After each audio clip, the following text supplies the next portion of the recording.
पर्युषण पर्व जैन अनुयायियों का श्वेतांबर और दिगंबर दोनों संप्रदायों के लिए महत्वपूर्ण त्यौहार है। पर्युषण पर्व गहन चिंतन, पश्चाताप और मुक्ति के लिए ये त्यौहार मनाया जाता है। आत्म अवलोकन, आत्मनिरीक्षण और आत्मबल की प्राप्ति के लिए और उसके मार्ग से होते हुए मोक्ष प्राप्ति इसका लक्ष्य है। मनुष्य में सद्गुण विकसित करने के लिए यह प्रेरित करता है। इसमें 5 कर्तव्य हैं जिनके पालन की बात की जाती है। संवत्सरी, केशलोचन, प्रतिक्रमण, तपस्या और आत्म आलोचना। आपके 4th पेपर जो जीएस का है, एथिक्स का, उसके लिए बहुत महत्वपूर्ण है यह। संवत्सरी क्षमा और मेल मिलाप से संबंधित, केशलोचन आत्मनिरीक्षण और आत्म सुधार से, प्रतिक्रमण पिछले गलतियों हेतु क्षमा प्रार्थना, तपस्या आध्यात्मिक विकास के लिए प्रतिबद्धता और आत्म आलोचना पश्चाताप। ये 5 कर्तव्य इसमें सम्मिलित हैं। इन 5 कर्तव्यों को अगर किया जाए तो व्यक्ति में सद्गुणों का विकास हो जाता है, वह शुभ की तरफ आगे बढ़ता है। सिम्बेक्स एक्सरसाइज भारत और सिंगापुर के मध्य नौसैन्य अभ्यास है, वार्षिक नौसैन्य अभ्यास। ये एक्सरसाइज आयोजित होने वाली है। भारत और कनाडा के रिश्तों में कड़वाहट आई है। खालिस्तानी समर्थक एक वहाँ पर था, उसकी हत्या हो गई थी, जिसको भारत ने अपनी हिट लिस्ट में शामिल किया था।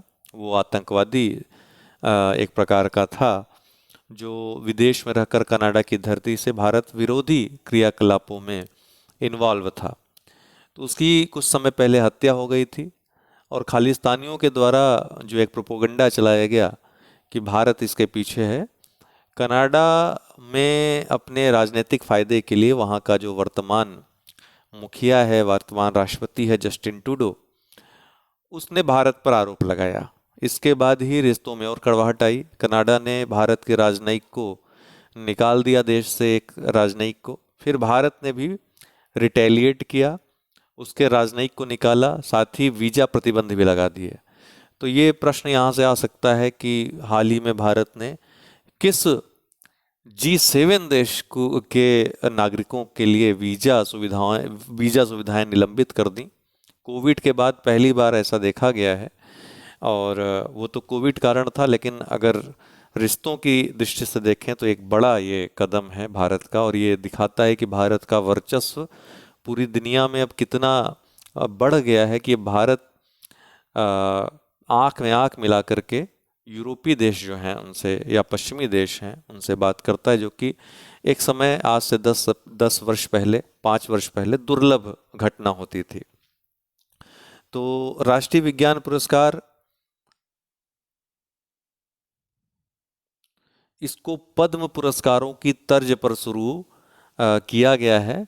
4 श्रेणियों में यह पुरस्कार दिया जाएगा प्रतिवर्ष। विज्ञान रत्न, विज्ञान श्री, विज्ञान युवा शांति स्वरूप भटनागर 45 से वर्ष से कम उम्र के युवाओं के लिए, और विज्ञान टीम 3 से अधिक लोगों की जो टीम है जो नवाचार और विज्ञान प्रौद्योगिकी के क्षेत्र में कार्य करेगी।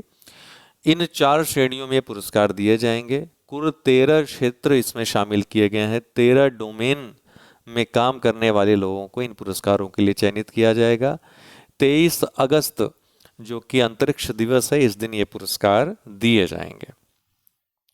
भारत 2027 में सीमेंट के रसायन विज्ञान पर अंतर्राष्ट्रीय कांग्रेस की मेजबानी करेगा। तो सीमेंट के रसायन विज्ञान पर अंतर्राष्ट्रीय सम्मेलन कब आयोजित होगा? भारत में 2027 में। निरीक्षक क्या है, ये प्रश्न आ सकता है। तो ये भारतीय नौसेना का गोताखोर सहायता पूत है, जिसका प्रशिक्षण सत्र हाल ही में आयोजित किया गया भारत से श्रीलंका के बीच, इसीलिए ये चर्चा में है। निरीक्षक नाम है। बिनोमी या बिनोमो एक कंपनी है, इसको बेस्ट ट्रेडिंग प्लेटफॉर्म ग्लोबल 2023 और मोस्ट ट्रस्टेड प्लेटफॉर्म ग्लोबल 2023 से सम्मानित किया गया है। किरीटेश्वरी पश्चिम बंगाल का एक मंदिर है, एक गांव है ये। दरअसल इस मंदिर के नाम से इस गांव का नाम पड़ा है किरीटेश्वरी गांव, जो कि वहाँ के मुर्शिदाबाद जिले में आता है। ये किरीटेश्वरी देवी का जो मंदिर है 51 शक्ति पीठों में से एक इसको माना जाता है। पर्यटन मंत्रालय भारत सरकार के द्वारा इसको सर्वश्रेष्ठ पर्यटन गांव घोषित किया गया है। Officer desk system, Uttar Pradesh सरकार द्वारा सचिवालय के काम में तीव्रता लाने के लिए ऑफिसर डेस्क सिस्टम लागू किया जा रहा है। ओंकारेश्वर मध्य प्रदेश में स्थित है।